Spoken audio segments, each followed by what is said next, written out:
Hello everyone, welcome back to Justifying My Poor Financial Decisions, otherwise known as reviewing different card games. As an introduction, there is no introduction. This is because I lost all of my money buying these cards so that I could do this video. Anyway, moving on, we have Pokemon. Pokemon is baseball cards. It's literally just fantasy football. I really don't have anything to say here. I spent 17 years with these cards. I still have no idea how the game works. I spent 3 hours and I asked all of my friends trying to figure out how to play this game, and I still don't know.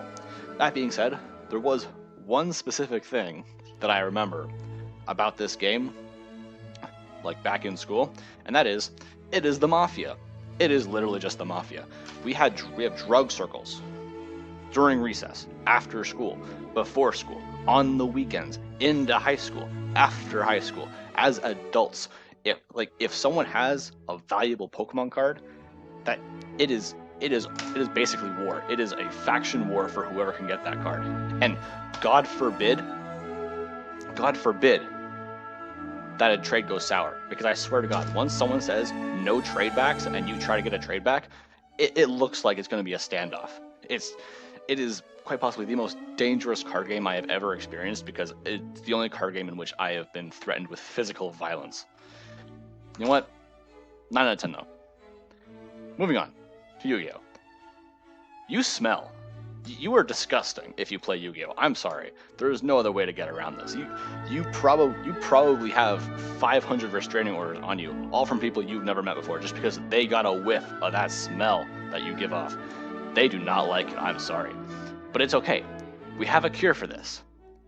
I'm going to introduce you to several images you've probably never seen before to try to help you improve yourself if you play Yu-Gi-Oh! First of all, these are items you've probably never seen before, but they're really important for you. The one on the left is called a shower, alright? Shower. This is super basic, super important. It's really going to level your game up with just talking to people. On that note, we also have cleaning products for your body, such as shampoo, conditioner, and soap, respectively. These are just essential. I understand that it might be foreign, but it's super, super, super important that you get in the habit of doing this immediately, at least once a week, just to start out. I know it's going to be hard, but you got to start somewhere. Going along that line, I also have another recommendation for you if you play Yu-Gi-Oh!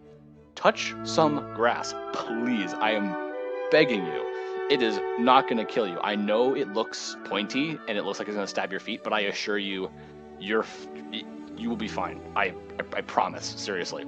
Now, with all this in mind, please just disregard all of this that I just said if you play Blue Eyes White Dragon decks, because that is entirely just factually speaking, you are like the top 1% of society if you play a Blue Eyes White Dragon deck, at least in the current Yu-Gi-Oh! Meta. Like, I have nothing bad to say about you.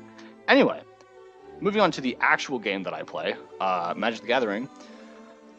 I have a few things to say about this. So we're not going to go into the general culture of people who play Magic. We're just going to go into the colors to sort of get an idea of the people we're dealing with. There's 5, obviously.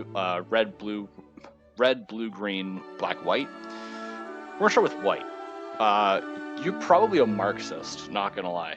You definitely believe in the whole collectivism movement, which is cool because you had to make 500 1/1 human soldier tokens, but on the downside, everyone gets mad at you because you probably just play Avacyn and then board wipe everyone. So I don't know. I don't know what to say on that one. Like, it's kind of hard to defend white players. You know why? Because they always act like they're not the threat, and then they proceed to play something that they deem as not being a threat, aka just winning the game with the mana you use to cast that thing. But you know what? That's okay. It's arguably the least controversial color here. Now, moving on to red. I wouldn't say this is a controversial color, but I would say you definitely have some unresolved anger issues. You definitely also like finishing games as quickly as possible. Anything past 5 minutes and your goldfish attention span just sort of times out, like you sort of just lose all interest. I don't necessarily blame you because of, again, the white and blue players that we're going to talk about in a minute, but I would definitely suggest you work on some patience building exercises. Moving on to moving on to black. Your credit score is garbage. I mean, I play this game as well, so I'm not really allowed to judge, but wow, that's bad. And that makes sense because a black player's board is about as flimsy as their credit score again, but that's okay because you have every tutor in the game to prevent this. It's basically virtual gambling, except instead of real life gambling where they have no way to recover, you essentially get these free loans that you don't have to pay back that help you gamble more. So black's kind of cool, but they're also kind of psychopaths when you think about it that way. Moving on to blue. Wow, bro. I'm just, wow. First of all, you are not respectable. Like, you're like one rung above the Yu-Gi-Oh players. I'm sorry. Of course, you're below the Blue Eyes White Dragon players, obviously, but just, wow. If I hear one more person ask me if I'm going to pay the 1 or 2 every time I want to do a thing, I swear to God, there is going to be an issue. But you know what? I could forgive all of that if it wasn't for the counter spells. Why do they exist? I don't know. Probably to spite me. But that's okay. That's okay, because as you say, you only have so many counter spells, but you can always make more mana. Which brings me on to my next topic, green. If you play green, you're a king. This is not bias at all. This is pure objective fact. You're literally just a king. I can't even say anything bad about you. Like, honestly, you're at the top of the leaderboard. Like, you're even above the Blue Eyes White Dragon players in Yu-Gi-Oh.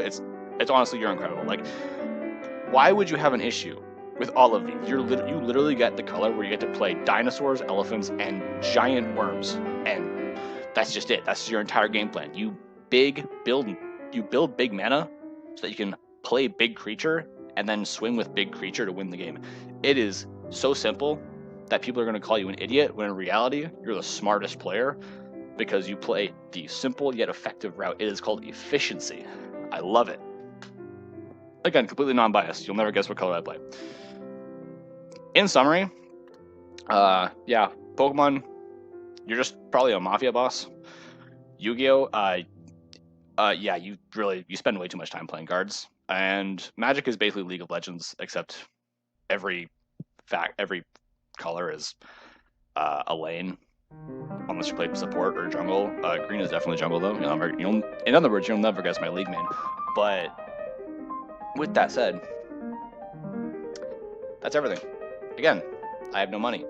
Consider subscribing. Thanks.